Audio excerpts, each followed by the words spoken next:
ৰাইজ নমস্কাৰ, আপোনালোক সকলোকে মোৰ অন্য এটা নতুন ভিডিঅ'লৈকে স্বাগতম জনাইছোঁ। আজিৰ ভিডিঅ'টো হ'বলৈ গৈ আছে আমাৰ বড়ো খেতি পথাৰৰ পৰা, মানে ধানৰ খেতিৰ পৰা।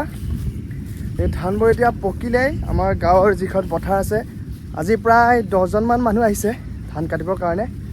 আজিৰ পৰা আমিও আৰম্ভ কৰিছোঁ। এইফালে মা আৰু মই ৰাতিপুৱাৰ এয়া চাহখিনি লৈ আহিছোঁ মানুহবোৰৰ কাৰণে। তাৰপিছত পিছবেলালৈকে ভাতৰো যোগাৰ কৰা হ'ব। বতৰটো আজি ৰাতিপুৱাৰ পৰা ঠিকেই আছিল, পিছে এতিয়াহে অলপ বৰষুণ পেলাইছে। জানো কি হয়, যদি বৰষুণটো বেছি হৈ যায় তেতিয়া ধানবোৰ কটাত অলপ অসুবিধা হ'ব। ইফালে ধানবোৰো বেছি পকি অলপ হালিয়ে গৈছে। যদি ধানবোৰ থিয় হৈ থাকিল হয় আমি মেচিনেৰে কাটিলোঁ হয়, মানে ধান কটা যিটো মেচিন আছিল তাৰে কাটিলোঁ হয়। পিছে ধানবোৰ অলপ বাগৰি গ'ল, সেইকাৰণে মানুহ লগাই কাটিবলগীয়া হৈছে কাঁচিৰে। অলপ কষ্ট হয় বাৰু ইয়াত, হ'লেও বাৰু উপায় নাই। যদি গাড়ীৰে এতিয়া কাটি দিওঁ ধানবোৰ হালি যোৱাৰ পিছত, তেনেহ'লে ধানৰবোৰ অন্যায় হৈ যাব। মানুহ লগাই কাটিবলগীয়া হৈছে কাঁচিৰে। ব'লক আজি ভিডিঅ'টো আপোনালোকে চাই থাকিব। আজি একদম পূৰা খেতি আৰু ভিডিঅ'টো খেতিৰে হ'ব। ভিডিঅ'টো চাই থাকিব।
ৰাইজ আপোনালোকক এবাৰ ধান কটা মেচিনটো দেখুৱাই দিওঁ ৰ'ব।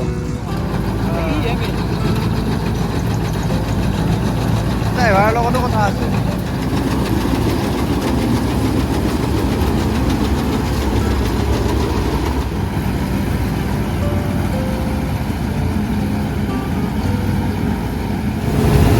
ৰাইজ এনেকৈ ধানটো কাটি হৈ যোৱাৰ পিছত আকৌ মেচিনে এনেকুৱা ধানটো উলিয়াই দিয়ে, এনেকৈ জমা কৰিব লাগে।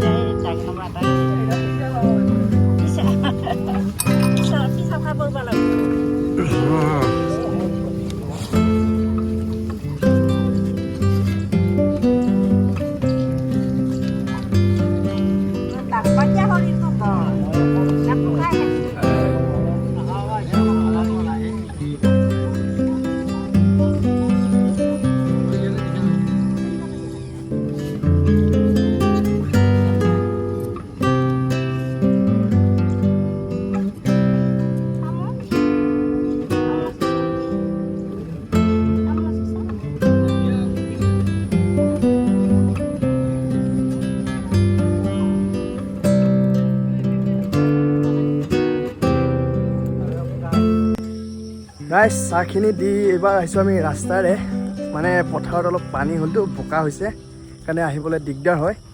এইবাৰ আহি গ'লোঁ ৰাস্তাৰে। তাৰপিছত ঘৰত গৈ মায়ে ভাত পানী যোগাৰ কৰিব আৰু ভাত খোৱা সময়ত আকৌ ভাতখিনি লৈ আহিব লাগিব। ৰাইজ এতিয়া আকৌ আহিছোঁ মা আৰু মই ভাত দিবৰ কাৰণে পথাৰত। এয়া 8-10জন মানুহৰ ভাত ওজন হৈছে, দাঙিব পৰা নাই। এবাৰ ৰাস্তাৰে আহিছোঁ, খোজকাঢ়ি পথাৰেৰে যোৱা নাই, মানে বোকা পানী আৰু ইফালে নৰাবোৰে কাটি দিয়ে নহয়। তাকে এইবাৰ আহিছোঁ ডাইৰেক্ট ৰাস্তাৰে। ব'লক তাতে গৈ দেখুৱাই আছোঁ। ফাইনেলি আমি পথাৰ আহি পাই গ'লোঁ, মানে ৰাস্তাতে ৰৈছোঁ, মানে ৰাস্তালৈকে আহিব মানুহবোৰ ভাত খাবৰ কাৰণে। এয়া ইফালে মায়ে নেমু কাটি আছে আৰু ইফালে এয়া এওঁলোকে কাটি আছে ধান আৰু অলপমান বাকী আছে। পিছত এইখিনি হ'লেই ভাত খাবৰ কাৰণে আহি যাব আৰু।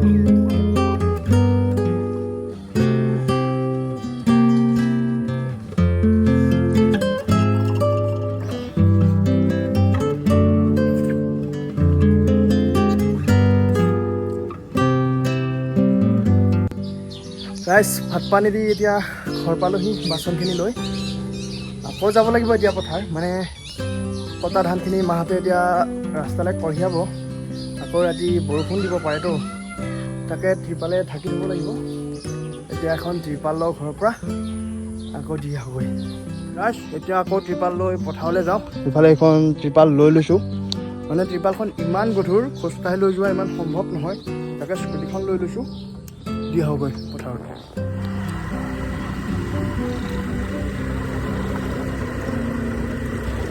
ৰাইজ ফাইনেলি ত্ৰিপাল দি দিলোঁ ইফালে মাহঁতে ইয়াত ধানবোৰ সামৰি আছে আজিৰ ভিডিঅ'টো ইমানেই আছিল যদি ভিডিঅ'টো ভাল পালে লাইক কমেণ্ট আৰু শ্বেয়াৰখিনি কৰি দিব আৰু চেনেলটো ছাবস্ক্ৰাইব কৰিবলৈ নাপাহৰিব বাই বাই